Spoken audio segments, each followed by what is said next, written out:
The truth is never what they tell you it is, not really. It's not in the grand announcements or the framed photographs on the mantel. It's in the silence that falls after a question you asked goes unanswered. In the way a place is set at the dinner table without anyone checking if you're coming home, in the slight hesitation before your name is called, as if they have to remember it first. Ours was a normal house, I suppose, from the outside. A 3-bedroom colonial in a suburb where the lawns were green and the cars were clean. My father was an accountant, precise and orderly, a man who believed in systems. My mother was a part-time receptionist at a dentist's office, but her real vocation was maintaining the facade, making sure the curtains were just so, and that we all smiled for the annual Christmas card. And then there was my older brother Evan. Evan, who could throw a perfect spiral football, who had a laugh that seemed to draw all the light in the room toward him, who failed algebra twice but was given a used Mustang for his perseverance. I was the second son, Michael. I was the one who passed algebra, who read books quietly in my room, who preferred the logic of chess to the case of the backyard. I wasn't disliked, not overtly. I was simply accommodated. Like a piece of furniture that had always been there, useful sometimes, but never remarked upon, never cherished. The favoritism wasn't a dramatic, ugly thing. It was the texture of our lives. It was my father taking Evan to his office on Saturdays to learn the ropes, while I stayed home to mow the lawn. It was my mother remembering Evan's favorite meatloaf recipe, but consistently forgetting I was allergic to shellfish, serving shrimp scampi and offering me a peanut butter sandwich instead with a faintly annoyed sigh. I didn't hate them for it. I think, in a child's way, I believed I deserved it. That there was something fundamentally less captivating about me. Something quieter and grayer, that didn't warrant the same kind of love. I thought that was just how families were. Someone had to be the background. I made my own peace with it, finding solace in books and later, in computers, in the clean, unambiguous world of code where input always produced output B, where there were no silent hierarchies, only logic. My parents died in a way that felt cruelly ordinary, a testament to their unremarkable lives. A slick road, an oncoming truck swerving into their lane, a police officer at the door on a Tuesday evening. There was no drama in their passing, just a sudden, hollow silence that dropped into the house. Evan, then 28 to my 25, took charge. He arranged the funeral, a somber, tasteful affair with lilies and a pastor who didn't really know them. He gave a eulogy that spoke of my father's dedication and my mother's warm smile. I stood beside him, nodding when appropriate, a supporting character in his show of filial duty. In the weeks that followed, we moved through the husk of the house like ghosts, speaking in short, practical sentences about bills and the mail. The will, we were told by the family lawyer, a man named Mr. Davies who had golfed with my father, was straightforward. A simple document. We would meet at his office in a month to hear it read. It never occurred to me to be anxious. The house was paid off. There were some savings, some investments. The natural assumption, unspoken but bedrock, was that it would be split.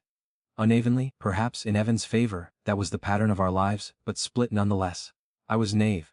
I had confused the routine of neglect with a form of basic, guaranteed belonging. The day of the reading was overcast, the sky a flat, pale gray. Mr. Davies's office smelled of lemon polish and old paper. Evan wore a dark suit, somber and important. I wore a borrowed tie. We sat in 2 leather chairs facing a broad mahogany desk. Mr. Davies, a man with gentle eyes behind thick glasses, cleared his throat. He expressed his condolences again, then unfolded the document. He began to read the legal preamble, his voice a dry monotone. I let my gaze wander to a painting of a sailboat on the wall. My mind already drifting to practicalities, maybe my share could be a down payment on a small condo, a place truly my own. Then the words sharpened, came into focus. I, Robert James Miller? Being of sound mind. It listed the assets. The house, the investment portfolio, the savings accounts. The collection of war bonds from my grandfather. With each item, my breath shallowed slightly, waiting for the phrase, to be divided equally between my sons, or even to my son Evan and my son Michael. It never came. The list of assets concluded. Mr. Davies adjusted his glasses. And therefore, I bequeath all of the above-mentioned property assets and holdings, in their entirety, to my eldest son, Evan Thomas Miller. There was a pause. I waited for the end. It hung in the air, a phantom word. My eyes flicked to Evan. He was looking down at his hands, his jaw tight. He wasn't surprised. Mr. Davies continued. It is my wish that Evan provide guidance to his brother, Michael, as he sees fit. That was it. My name. Used only as a footnote, a burden to be managed, a provision for guidance. Not a dollar. Not a share. Not a key to the house I'd grown up in. I felt a cold numbness spread from my chest to my fingertips. I looked at Mr. Davies. He wouldn't meet my eyes. He carefully avoided my gaze, focusing on the document, on Evan, on the pen in his hand. That avoidance was the confirmation.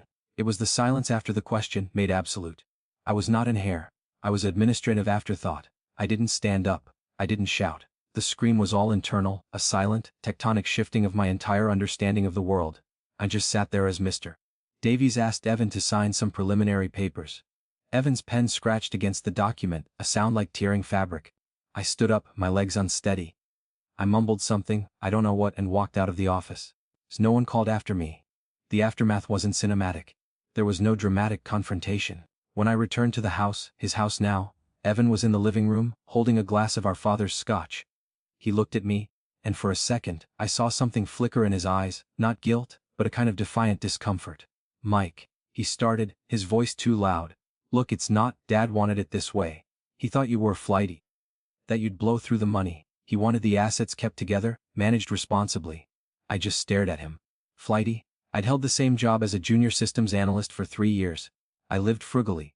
I was the responsible one. It was a lie, a thin, pathetic lie. "And the house?" I asked, my voice eerily calm. He took a sip of the scotch. "It's a lot of upkeep. I'm thinking of selling. You've got a month to find a new place. That's fair, right?" Fair. The word echoed in the hollow space. I went upstairs to my childhood room. I packed a suitcase and 2 boxes of books. I didn't take any family photos. That night, I slept on the couch of a friend from work, a guy named Chris who was kind but bewildered. "Dude, that's messed up," he kept saying. I just nodded. A month turned into 2 weeks at Chris's, then an awkward silence when his girlfriend moved in. I rented a room in a house with 3 strangers, a gloomy place that smelled of stale fryer oil. My job, which I'd once found solace in, became impossible to focus on. The code on my screen blurred. I made small, careless errors. The numbness was replaced by a deep, weary depression, a cold fog that made every movement an effort. I was let go during a round of performance-based cuts. The last of my savings bled away on rent and cheap food. The roommates asked me to leave when I was short. For 3 nights, I slept in my aging Honda Civic, parked in the back lot of a 24-hour grocery store, washing my face and armpits in the public restroom. I'd stare at the ceiling of the car, listening to the rain, and the thought would circle, not with anger, but with a crushing, absolute weight. They erased me. My own parents looked at their lives, their possessions, their legacy, and they deliberately, legally erased me. It wasn't the money, it was the message. I was not a son. I was a mistake to be quietly corrected. The turning point wasn't a decision, it was exhaustion. I was so tired of being cold, of being scared, of feeling that weight. I walked into the public library one Tuesday just to be warm.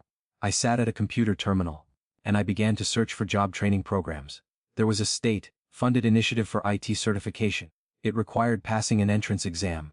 I took it, my hands shaking from too much coffee and too little food. I passed. The program was rigorous, 9 months long, and it offered a small living stipend. It was a rope, and I clung to it. I moved into a shared dorm-style housing associated with the program. I ate the bland, cheap food. I studied until my eyes burned. I learned about network security, database architecture, digital forensics. The logic of it was a bomb. Here, in this digital world, actions left traces. Deceptions could be uncovered.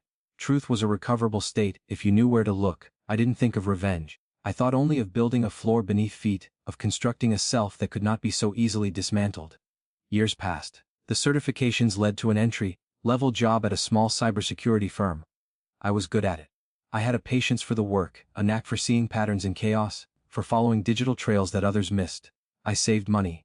I moved into a small, clean studio apartment. I bought a used desk and a comfortable chair. I lived quietly. I dated occasionally, but never let anyone get too close. The core of me was still that cold, silent place, and I protected others from it. I never contacted Evan. I heard through the faded grapevine of old acquaintances that he'd sold our parents' house, almost immediately, and had used the money to start some kind of import-export business. It was failing, they said. He'd never had our father's head for numbers. The evidence gathered itself, almost without my intention. It began with a letter from the IRS, sent to my old address and forwarded endlessly, finally reaching me 5 years after my parents' death. It was a routine notice about a closed estate, but it listed my father's social security number and the official date of probate. On a slow Sunday, driven by a curiosity that felt more clinical than personal, I used the skills of my trade, not to hack but to search. Public records. County clerk databases. I accessed the digital probate file for my father's estate. There was the will I'd heard read. I scanned it. And there, in the metadata of the PDF, was a creation date. The will was created 6 weeks before my parents died. That in itself meant nothing. But I remembered my father. He was a creature of habit, an obsessive planner. He had written his first will when Evan was born. He updated it after I was born, and again when he paid off the mortgage. He'd told me that, once, over a quiet dinner when Evan was out. Always keep your affairs in order, Michael. It's a kindness to those you leave behind. The date niggled at me. Why a new will so recently? I paid a small fee to access the older version, filed years prior. It was exactly as I'd always assume it, a 60-40 split in Evan's favor, with the house to be shared or sold and proceeds divided. The change was abrupt and total. I didn't jump to conclusions. I practiced the patience my work had taught me. Over the next 18 months, during my free time, I followed threads. I requested my parents' medical records from their family doctor. It took written authorization and months of back and forth. My mother's records were unremarkable. My father's showed a series of appointments in the final 2 years of his life for dizziness and memory lapses. A referral to a neurologist, then nothing. No diagnosis, no follow-up, just a cessation of entries. I found the neurologist's name. He had retired to Florida. I wrote him a letter, posing as a former student conducting anonymous research on diagnostic patterns. I didn't mention my father by name, only the symptoms and dates. To my surprise, he wrote back a brief, courteous note. He remembered the case. The patient had been brought in by his elder son. The patient had seemed confused and disoriented. The son had answered most of the questions for him. A preliminary cognitive assessment had suggested possible early-stage vascular dementia. The son had cancelled the follow-up MRI and never returned. The doctor had closed the file. The date of that cancelled MRI was 3 months before the new will was created. A cold, clear picture began to form, not in a rush, but piece by deliberate piece. I obtained phone records from the family landline account, which had been in my name for a period. I saw a pattern of calls in the months before the accident. Frequent calls from my parents' home to a number I didn't recognize, and from that number to Evan's cell. I traced the number. It belonged to a law firm, not Mr. Davies's, but a smaller, one-man practice in the next town over, a man named Arthur Finch. I pulled his records. He had been disciplined by the state bar a decade earlier for improper influence on a client of diminished capacity. His license had been suspended for 6 months. The final piece was the signature. I had a scan of my father's clean, precise signature from an old tax document he'd signed for me. I obtained a copy of the disputed will from the probate court. I didn't need a forensic expert to see the tremor. My father's hand, even when he was tired, had been steady. This signature wavered. The loops were unsure. It was similar, a good mimic, but it was not the same. It was the signature of a man whose hand was being guided, or of a man who no longer recognized the name he was writing. I took all of it, the timeline, the medical records, the doctor's letter, the phone records, the bar complaint against Finch, the signature analysis from a professional I quietly hired, to a lawyer, not a family lawyer, a litigator named Susan Gray, who specialized in estate fraud and elder abuse. She was a woman in her 50s with sharp eyes and a no-nonsense demeanor. I laid it all out on her conference table, a silent tapestry of betrayal. She listened, she read, she asked a few precise questions. Finally, she looked at me. "This is compelling circumstantial evidence," she said. "But a will contest is an uphill battle. The burden of proof is on us, and it will be expensive, emotionally and financially. Your brother will fight." I told her I had the money, and that my emotions were not a factor. She agreed to take the case. We filed the lawsuit Michael Miller v. Evan Miller, and the estate of Robert Miller. We alleged undue influence and lack of testamentary capacity. We sought to invalidate the later will and reinstate the prior one. The papers were served. Evan's reaction, I heard later, was derisive laughter. He told anyone who would listen that his bitter, loser brother was trying to steal what was rightfully his after failing at life. He hired a slick, aggressive lawyer. Mr. Davies, my parents' old lawyer, was deposed. He was evasive, uncomfortable. He admitted my father had seemed bit scattered his last year, but said he'd seemed competent the day he signed the new will. Under Susan's gentle, persistent questioning, he conceded he had not met with my father alone that day. Evan had been present in the room. Arthur Finch, the other lawyer, was deposed. He claimed my father was of perfectly sound mind, that the will reflected his clear wishes to reward his responsible son. He was smug, condescending.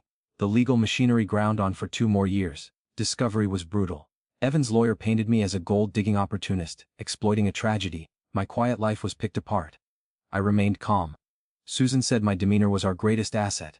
I didn't look like a man seeking revenge. I looked like a man seeking the truth.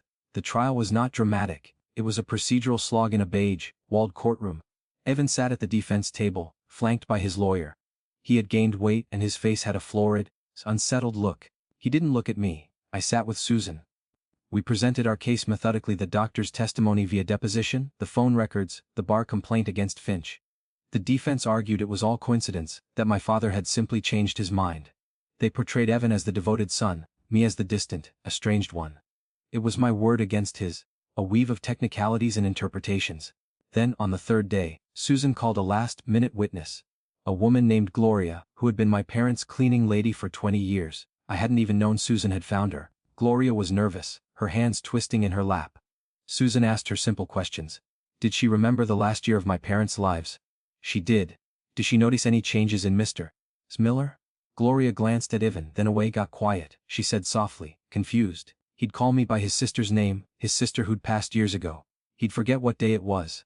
Ivan's lawyer objected: hearsay. Irrelevant. The judge overruled. Susan pressed gently. Did you ever witness interactions between Mr. Miller and his son Evan? Gloria swallowed. Yes, Mom. Once I was cleaning the study, the door was open a crack. Mr. Miller was at his desk looking at a paper. Evan was standing over him. He had his hand on his dad's shoulder, real tight. And he was saying real low, but I heard it. He said, "You have to sign this, Dad. It's for the best. Mike can't handle it. He'll ruin everything you built. Just sign it." And Mr. Miller, he just looked so tired. He said, "Where is Michael?" And Evan said, "He doesn't care, Dad. He's not here. I'm here. Now sign." The courtroom was utterly silent. Gloria looked near tears. I felt bad for listening. I finished my work and left. There was no cross-examination that could undo that. It was a human moment, stark and real, cutting through the legal fog. Evan's face was ashen. The final piece Susan presented was the signature analysis, but it almost didn't matter anymore.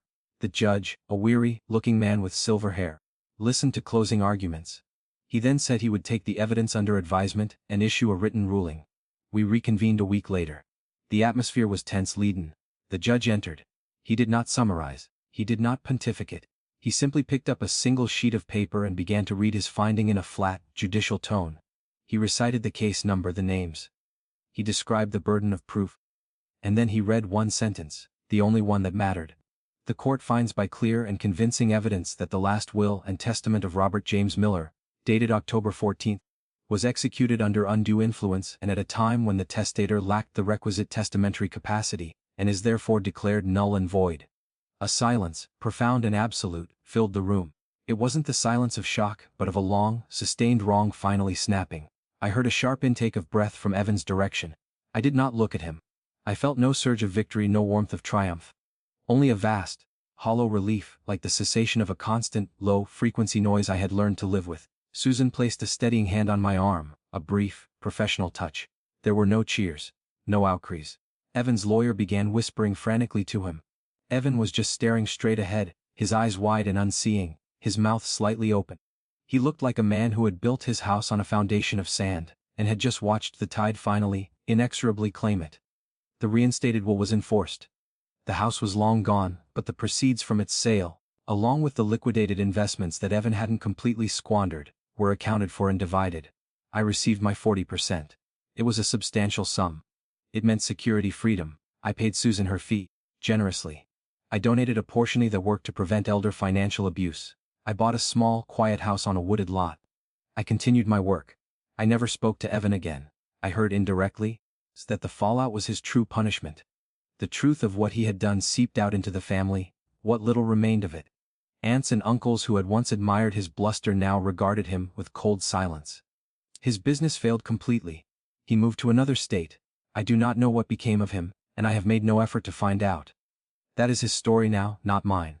My parents, I think of them sometimes, not with rage anymore, but with a sad, distant pity. I believe my mother followed my father's lead, as she always did. And my father, in his fog of confusion, was manipulated by the son who had always known how to shine the brightest, to demand the most. They were weak, not evil. Their final act was not one of malice toward me, but of vulnerability, exploited. That is the tragedy I carry. The revenge was never mine to take. It was the law's to administer, and truth's to reveal. What I did was simply stop running from the silence. I turned and faced it, and in doing so, I found my own voice, quiet as it was. There is no celebration in this ending. No glorious victory. There is only a man in a quiet house, the ghosts laid to rest, and the long, unbroken silence of a life that is finally his own.